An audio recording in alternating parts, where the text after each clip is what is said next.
up in a kind of an emotionless household. So a lot of my stress came from knowing that I couldn't really get the support that I needed from my parents.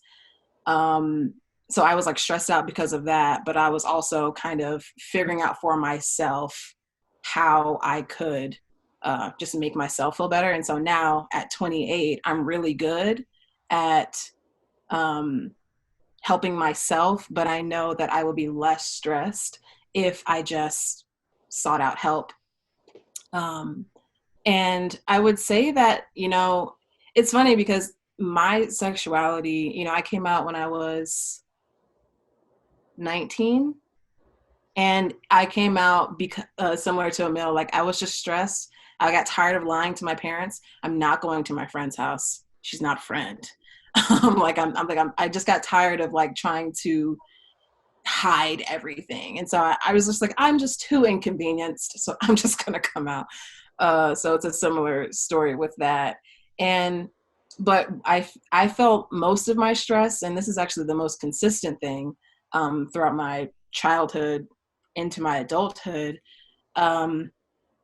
More of my stress comes from the fact that I might kind of wear my sexuality on my sleeve. When people see me, they kind of assume my sexuality. And to give you like a brief story, I had to get a bathing suit like last week. And so I'm in the store and I asked the lady, I'm like, hey, I'm looking for a one piece, like a real simple, just like wang dang doodle. And so she took me to the section and, so I'm like looking, and it's like the women's section, like the men's section is like right next to it. And so I'm looking and stuff, and there's about 3 women who are looking at me as if like I'm bleeding from my eyeballs, like just these stares. And it's a specific kind of stare. It's kind of like when a kid is staring at you and you can kind of tell that the kid doesn't know what your gender is, and they're trying to figure you out. You know what I mean? Just like that weird kind of kid stare analysis that happens. It was that, but with the people around me. And so most of my stress just comes from, I don't know how people are going to react to me most of the time. And I've lived on the East Coast, I've lived on the West Coast, and I do feel more comfortable on the West Coast. I feel a little less stress walking about, just being in public here compared to the East Coast, because I do feel that, it was more of a thought.